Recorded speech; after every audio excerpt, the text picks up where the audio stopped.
Hey, I'm Weekend Gabe, and you're checking out Weekend at Gabe's, and thanks for checking out this latest episode. While you're here, also follow us on these social medias at Weekend Gabe, at Weekend at Gabe's, and also at The Real Sam Crane.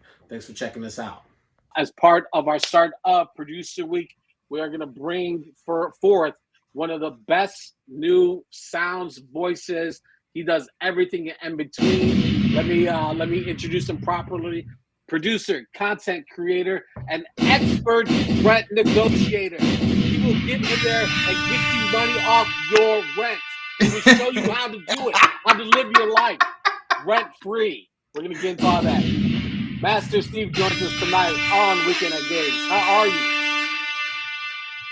All is well, man. How are y'all? We're good, man. Good.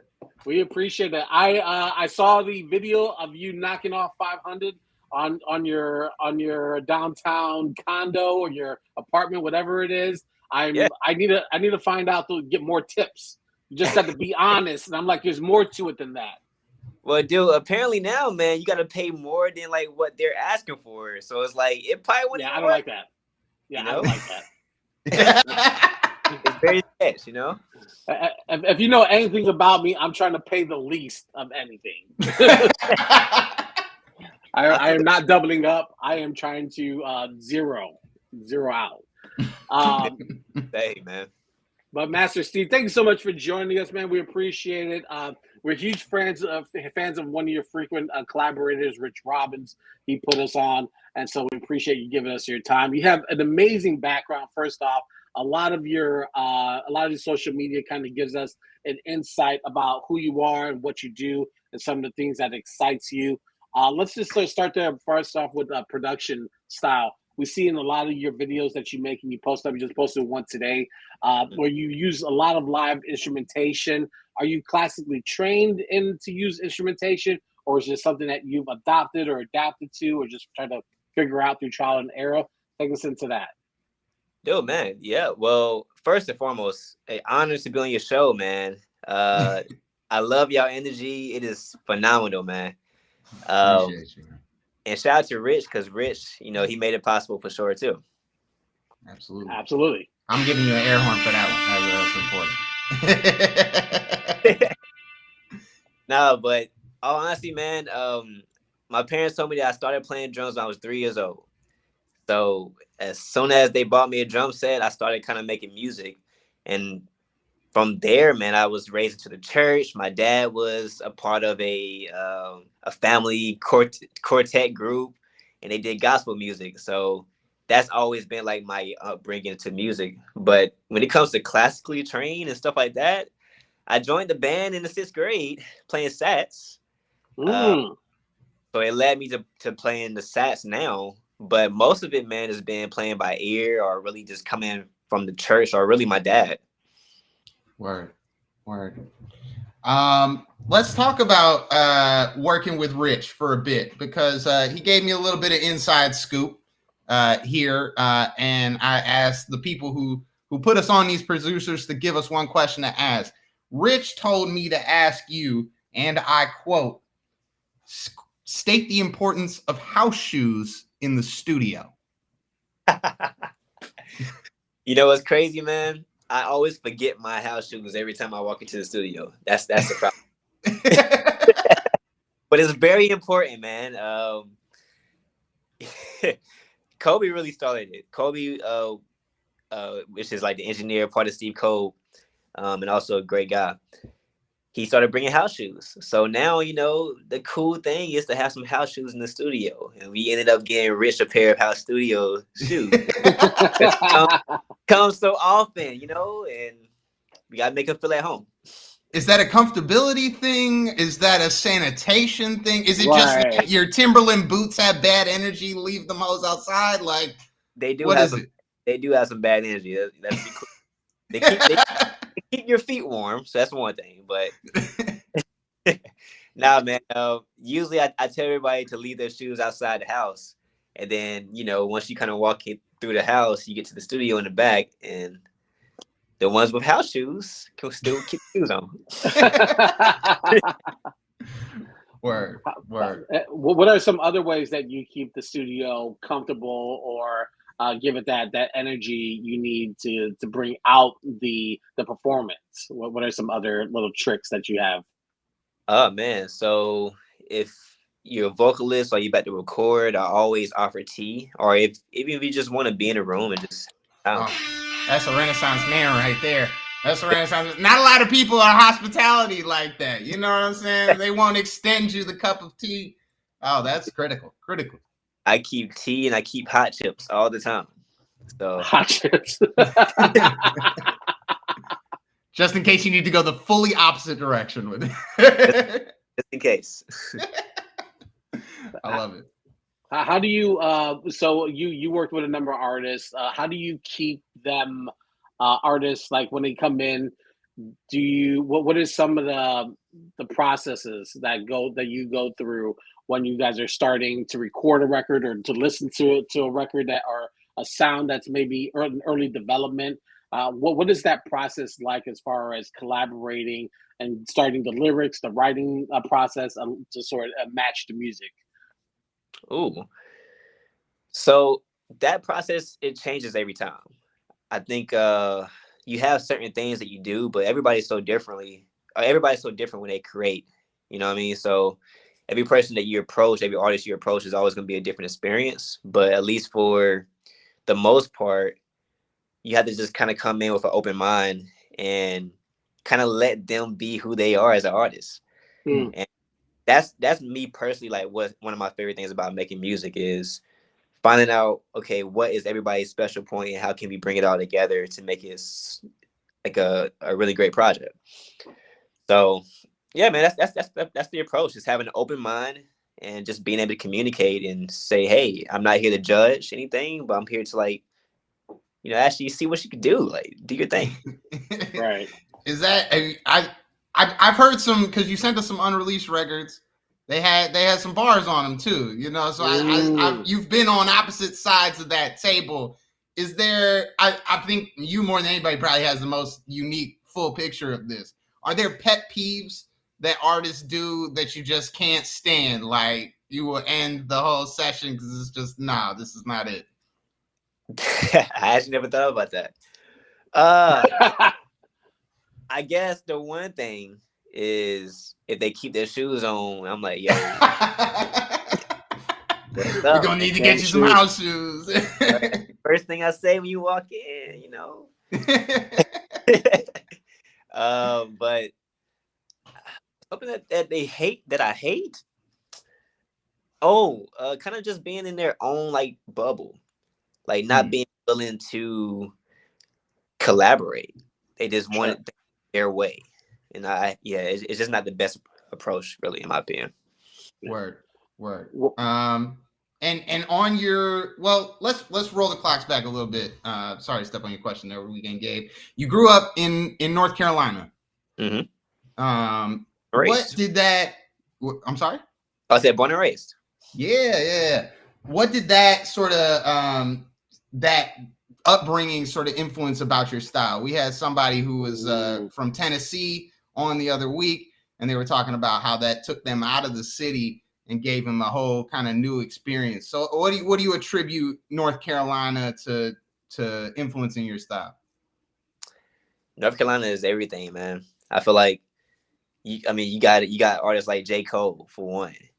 And J. Cole is like a huge influence, but you also have a lot of like church choirs and church college choirs, because like North Carolina has such like a large hub of colleges. So you get a little bit of that, you get a little bit of just like, just North Carolina culture. And me personally, man, that still to this day has an influence on my sound. I feel like the happy-go-lucky type feel and some of like the church things that I've incorporated is definitely from North Carolina. Word. Is that a dream collab for you, J. Cole? Like if you got one of them Dreamville golden tickets, you catching a flight to North Carolina in a second? In a heartbeat. 100%, man. Like J. Cole is my guy. Like I love his music. It's other artists I love too, but J. Cole is one of the initial people that I started listening to. Word. Well, back in North Carolina, take us to that first moment that you felt comfortable telling people that you were making beats, or that that you wanted people to listen to it and get the feedback. When did that happen? When you were in high school, I assume. Well, seriously, probably in college. A lot for me was more so like having the confidence to do music. So it didn't take me until probably like sophomore year in college where I was like, you know what, I'm gonna start doing music and really owning it. So yeah, I started that sophomore year in college, and it's been an ongoing process ever since. What were some of the programs or equipment that you first got your hands on that you began to figure out how to use? You mentioned the drum kit before, but what Yeah. else? So when I first started, I had like I don't know what it's even called now. It's like some type of ancient recording type device, mixer board, whatever. So you had to literally record everything in one take. So if you mess up, you're Cooked. Right. So, all right, well, here we go. But as time grew, I started using like more Logic based stuff and the MacBook and stuff like that. But yeah, before then, man, I didn't even have a laptop. That's probably an interesting question too, because I think producers are like tribal about what program that they use the most. Are you a Logic king, or like I've seen people switching to programs I ain't even heard before this week, which is crazy. They have so many programs. I'm a Logic guy, man. I love Logic, but I've used FL Studio before. That's how kind of really got into, I guess, beat making for real, was through FL Studio. But I switched over to Logic as soon as I got the free download. Word. And with that process, you then sort of dove headfirst into YouTube, where you have over 30,000 followers. You do all kinds of stuff, from what Gabe mentioned when we first jumped on, as far as knocking $500 off your rent, which we had to talk about that afterwards. But I saw tutorials, I saw reaction videos, I saw explanations, and this real vibrant community that you built on there. Talk about what that means, because somebody like us, when we're just doing the research, we see 30,000 followers, it's like, damn. And then we look at our own page, it's like 100, 200, 300 followers or whatever it is. It's like, damn, how? So speak a little bit about the community that you created. Obviously the thing didn't happen overnight. Dude, 100% didn't happen overnight. And it's crazy. You said a lot of things I can like 100% relate to.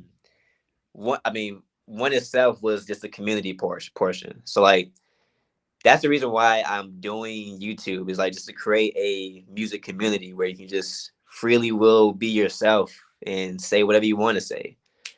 So that's like, it means a lot that, the more and more I do it, the more it's growing and stuff like that. But at the same time, I also been in a situation where it was a while before I even had watchers or viewers. So, me personally, man, I'm a guy where it's like, once I start things, I finish it. And YouTube was one of those things that's still going to this day. And I worked so hard on it, man. So it's like seeing like one stream going to like 17 and a video going to 1,000, and now it's like more consistent. It means the world for sure. Word. But you've reviewed albums. Has any of your takes ever got you into a little bit of hot water of something you might have said that might have been a little bit critical? Yeah, Doja Cat. Really? Yo, I said Doja Cat's album was not good. And look, my whole argument was, I feel like her artistry is so much more evolved to the point where she could have did so much more than a mainstream album. But social media and YouTube took that as me just saying Doja Cat sucks. So that was like, dude, it was like almost 8,000 dislikes and 100 likes. That's how Man, yeah. that's insane. They really ride for her, man. That's crazy. They are stands, man. But hey, rightfully so. She's amazing. Yeah, absolutely, absolutely. We some of your I watched one of your videos. You said some of your favorite producers are Hit Boy, Maxwell, the Chainsmokers. Mm-hmm. What makes those your like inspiration? What about those guys, or what about producers in general, stands out to you? Oh man, producers in general, man, just different styles and different ways they use instrumentation. When it comes to people like Maxwell, he uses a lot of like funk sounds, but still that same live instrumentation. Hit Boy is a killer with the drums, but also has like some real Yes. samples too. Um, and then Chainsmokers, bro, they have that pops feel, that happy-go-lucky, feel good feel. And when you kind of put them three together, I feel like that's me. Like I like having hip hop beats with some pop sounding sounds or some fun, feel good stuff. So, I just like kind of taking what other people do similar and just kind of just learning from them. And, you know, it just means a lot for like the creative process. Word, word. Let's talk a little bit about the Simplicity Productions. You guys are to compare it to another North Carolina producer, Ninth Wonder. He has the Soul Council, which is these makeup of producers, and they all come together and they support different artists. And it seems like kind of like that's what you guys are starting to build. I was looking on the Instagram, and you guys are starting to collect these pieces of talent and bring them into a circle. Talk a little bit about what the motivation is of creating this collection of different producers and artists and visionaries, and to what you guys are hoping to hopefully fulfill. No, for sure. I mean, Simplicity Productions is definitely a collective. Something that we started off in college. We actually was like a 4-person group where we just rapped and performed. It was amazing. It was fun. But then like as we grew older, we kind of did more different things separately. I kind of took more music routes. People became more writers. One person does more film. So we kind of use Mm. that money to really just be a collective that does it right, pay everyone equally, and whatever project that we have, for example, our film that we just did, you know, everybody's gonna be involved and credited and stuff like that. So, we just always been like organic, truthful people, and we just kind of just want to bring that more to light, especially with our content and the stuff that we create. Yeah. Mm. And you spoke about movies there for a minute. Does that, having that collective, then make it easier to work on sort of a broad width of projects? Because obviously those are two different muscles, right? I mean, three different muscles. You're talking about live instrumentation, playing the sax, making a beat, or scoring a movie. So what does that, having the team around you, does that sort of insulate you and allow you to pursue a project like that from the jump? Or do you feel like it's just something and you could do? Ooh, wow. I feel like it's something that I know I can do for sure. But Word. but the team also plays a factor because the team helps me get through it. You know what I Mm. mean? I can have the confidence to take on a project, but my support system, they're gonna drive me to the finish line because sometimes I have those struggle points. Yeah. Yeah. I hear you. Well, what Uh, what do you go ahead, Sam? oh, I was just gonna say I wanted to get to the new tracks here. And Yep. we got new projects coming up. Two of them. W Hood First Take is dropping soon, and also Master Steve Y'all, your solo album. Is it Master Steve Y'all or is it just Y'all? Master Steve, yo. Master Steve, y'all. Man, we got a chance to listen to two of these records, Meantime and Island Boy, that you were so gracious enough to send through, both of Fire. which are fantastic, fantastic records. But maybe you could sort it out for us. So let's start with Meantime. Where Okay. is that track going? What project does it land on? So Meantime will be on West Hood First Take. Um, it will be the first song on the project. So, you know, we're probably gonna release it as a single, possibly, but it Word. will be the first thing you hear. Nice. And this is also the first song that we created during the big studio session that we had in October. So, you know, again, we all made this in one day. Everybody kind of just came with their verse, and we created Meantime. Hell yeah. And there's hella bounce on that record. It's super fun. I was thinking about other producers and the breadth of work that you do. Can we expect a solo rap career from you, like a la Pierre Bourne? Is that something on the horizon for you? Maybe not even as rappy. It might. I say singing. That's a Weekend at Gabe's exclusive. We love that here on this show. Love to see it. I like that. And one of the records then to showcase your vocal talent was Island Boy, which I can only assume is going to land on Master Steve Yaw. 100%. 100%. So the story behind that one, I got my bro who was a killer producer, Tyven, to kill the production, and he sent it to me. Keep in mind, before even hearing the sample, I did not know where the sample came from. So I was like, it's tight. And then Kobe was like, yo, you know it's from the Island Boy. So that's a whole nother story. But but yeah, man. He produced it. My bro, A Day That's in Simplicity. He helped write it, almost wrote the whole thing. And we had Rahel as well, put some vocals on there.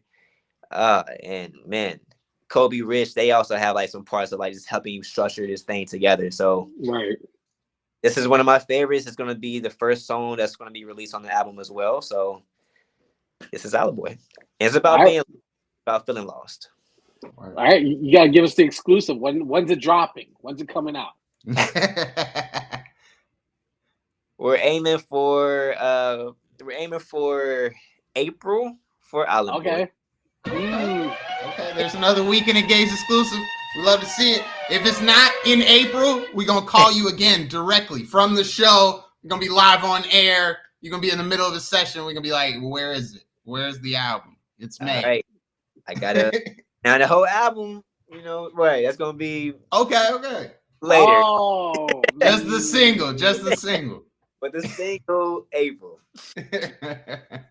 Man, all right. I'm gonna bury that feeling right now. All right, so all right, so I have to ask, what makes the perfect beat? What are the ingredients that either you or an aspiring producer who may be watching this, what is the key components to making the perfect beat according to Master Steve?